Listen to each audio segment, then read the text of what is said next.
Bonjour à tous et bienvenue dans notre compte-rendu matinal. Alors figurez-vous que nous sommes le mercredi 10 décembre. Alors évidemment, ce n'est pas véritablement un scoop. En revanche, il faut retenir cette date puisque c'est l'issue de la réunion de la Fed. Nous allons donc savoir ce soir à 20 heures heure française s'il va y avoir ou non baisse des taux. Alors, je m'avance, mais franchement, c'est assez facile en vous disant qu'il y aura une baisse de taux de moins 0,25%. Et pourquoi je dis ça? Parce que 95% des opérateurs sont persuadés qu'il y aura bel et bien une baisse des taux ce soir. Mais finalement, est-ce que c'est la vraie question? Est-ce que c'est pas plutôt le fait de savoir à quelle sauce, entre guillemets, allons-nous être mangés au cours de l'année 2026? En d'autres termes, quelle pourrait être la politique de la Fed pour l'avenir à venir? Et sur ce point, il y a déjà beaucoup moins de consensus. Toutes les hypothèses sont sur la table. Alors, si vous voulez mon opinion, mais qui reste tout à fait personnelle, qui ne présente pas forcément un intérêt fondamental, puisque ce qui importe, c'est ce que pense le marché. Mais si j'étais Monsieur Powell, vous voyez un petit peu que je manque de modestie ce matin, si j'étais Monsieur Powell, je serais extrêmement prudent pour deux raisons essentielles. La première, c'est que je pars au mois de mai et que donc, après tout, que mon successeur se débrouille, successeur dont on sait a priori que ce sera un dénommé monsieur Kevin Hassett, très proche du Donald Trump président. Donc, vous bouclez la boucle et vous vous doutez qu'en 2026, bien, il y a des chances pour que la politique de la Fed soit plutôt orientée vers la baisse des taux. Mais est-ce que ça ne va pas un peu affoler les opérateurs qui finalement souhaitent que la Banque centrale américaine reste parfaitement indépendante? Et donc, qui dit indépendance dit véritable travail pour lutter contre l'inflation d'une part et soutenir la croissance d'autre part et donc l'emploi. Alors, Monsieur Trump euh, va vouloir une baisse des taux, mais Monsieur Powell, alors que justement il est sur le départ, pourrait venir dire que c'est pas forcément ce qu'il y a de plus raisonnable, alors surtout que avec le shutdown, nous avons été privés de très nombreux indicateurs. En d'autres termes, on est toujours dans un certain brouillard, notamment sur le fait de savoir s'il faut soutenir la croissance parce que l'emploi serait en train de régresser ou si au contraire il faut garder une vigilance intacte vis-à-vis de l'inflation. Et compte tenu de tout ceci, si j'étais Monsieur Trump, si j'étais Monsieur Powell, eh bien, je serais extrêmement prudent et je laisserais un peu les marchés sur leur faim.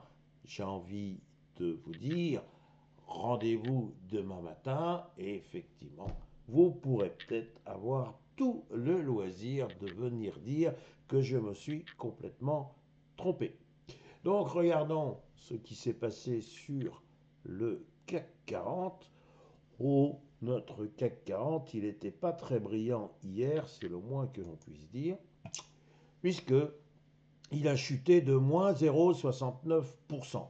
Alors c'est un peu curieux parce que les autres marchés, eux, étaient plutôt dans le mode étal, hein, donc dans le mode prudence. On attend patiemment de savoir ce que va nous dire la Fed. En réalité, euh, la baisse du CAC 40 peut aussi s'expliquer par le petit gadin pris par Essilor qui serait concurrencé par les géants américains qui sont en train de concocter des lunettes du futur, des lunettes connectées. Et là, évidemment, il ne faudrait pas qu'Essilor, notre grand champion, prenne du retard. Donc, bon, effectivement, quand on sait qu'Essilor a quand même une place importante au sein du CAC 40, ben, ça nous a fait baisser tout ceci. Bon, quand il y a aussi des angoisses, des craintes sur la croissance, etc., bon, eh ben, les valeurs du luxe sont toujours là pour subir quelques revers, et ce fut le cas du secteur du luxe. Donc, nous avons un CAC qui a baissé, nous avons une bougie rouge qui vient casser le support grosso modo des 8100 points. Donc ça, c'est pas excellent. D'où mon titre, prière de se reprendre. Il est important que l'on remonte au-dessus des 8100 points si l'on veut bien rester dans un canal haussier. Et on voit bien que là, la situation n'est pas confortable du tout. L'équilibriste est en train de subir le vent. Et c'est jamais bon pour progresser lorsqu'on est sur un fil et qu'en plus il y a du vent. Donc, on est très prudent sur notre CAC 40. J'ai envie de dire, mais c'est pas de la lâcheté. Et si on se donnait rendez-vous demain matin plutôt que de s'accrocher à une séance qui, à mon avis, ne voudra pas dire grand-chose tant qu'on ne saura pas, encore une fois, ce que va dire la Fed. Si maintenant j'en viens à mon S&P 500, je constate que celui-ci n'a perdu que 0,09%. Donc franchement, rien de catastrophique.